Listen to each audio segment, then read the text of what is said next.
All right, today we're going to dive into a massive shift in how computers work, using the first chapter of Peter Pacheco's fantastic book, An Introduction to Parallel Programming, as our guide. We're going to figure out why our computers kind of stopped getting faster and what the engineers did to fix it. So let's just jump right in with the big question, the one that really kicked off a revolution in computing. Why did the steady, predictable march of faster and faster computer chips suddenly grind to a halt?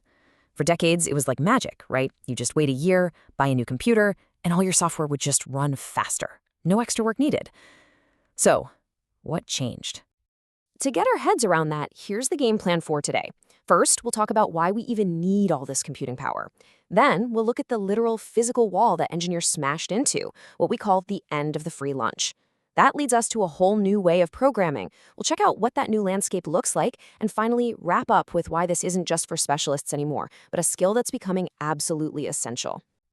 Okay, part one, the need for more power.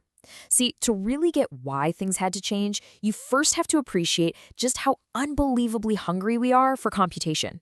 I mean, from science to your video games, our progress is completely tied to our ability to just compute faster. I mean, just think about it for a second. The crazy amount of computing power we have is the engine behind so many breakthroughs. We're talking about huge projects like decoding the entire human genome, creating medical scans so clear they can spot diseases way earlier than before, or even just the simple stuff like getting instant results for a complicated web search. And of course, building those stunningly realistic worlds we love in computer games. All of these things demand more and more and more performance. And that brings us to part two, the end of the free lunch. This is where the story takes a huge turn, because that easy path to more power, the one we all relied on for so long, it hit a wall, a hard, physical wall. You know, for the longest time, programmers had it ridiculously easy. Every year or so, engineers would figure out how to shrink the tiny switches, the transistors, on a computer chip. Smaller transistors meant they could switch on and off faster, which meant a faster computer.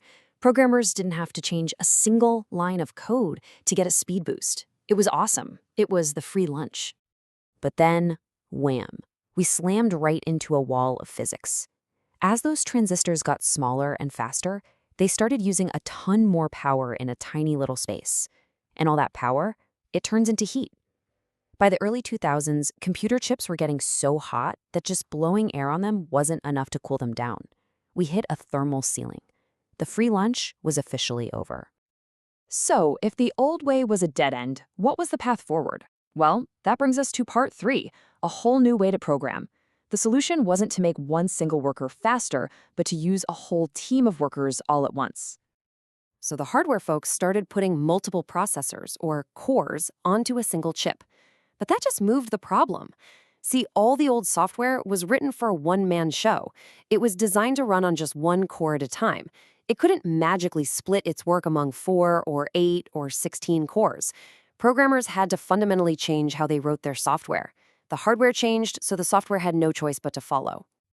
And this really gets to the heart of the new mindset. The old serial way of thinking is like one person trying to build a car all by themselves. Sure, it's straightforward, but it's going to take forever. The new parallel approach is like an assembly line. You break the job down and have a bunch of people, or cores, all working together to get the car built way, way faster. And hey, check out this example right from the book. Let's say you need to add up 1,000 numbers.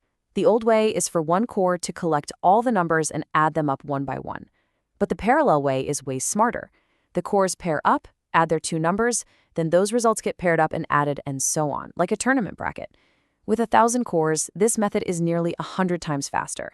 That's not just a small bump, that is a complete game changer. So you might be wondering, okay, that's cool, but how do programmers actually do this? That's what part 4 is all about, the new hardware and the tools we use to control it. Broadly speaking, there are two main flavors of parallel systems. On the left, you've got a shared memory system. That's what's in your laptop. Think of it like a team of people working around one giant whiteboard. Everyone can see the same information, everyone can write on it. On the right is a distributed memory system. This is more like a supercomputer. Imagine a team where everyone's in a different office with their own private whiteboard. To share info, they have to explicitly send messages to each other. And of course, each of these setups has its own toolkit. For those shared memory systems, the single whiteboard, programmers use tools like pthreads or OpenMP to make sure the cores don't write over each other's work.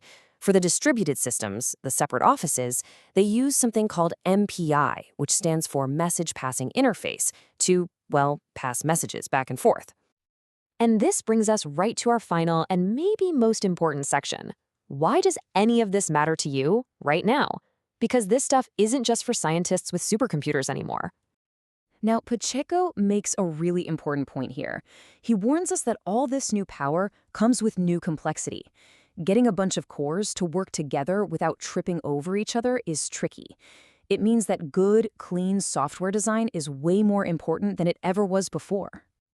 So here it is, the big takeaway. Because basically every new processor made today has multiple cores, understanding how to program in parallel has gone from being a niche, specialist skill to a core competency. It's becoming totally fundamental to getting the most performance out of any modern device, from your phone all the way up to the cloud. And that leaves us with a final, really exciting thought. This whole shift wasn't just about keeping up with Moore's law. It was about opening the door to solving problems that we used to think were computationally impossible. So the question is, what's next? What's the next grand challenge in science or medicine or art that we're going to conquer with all this parallel power?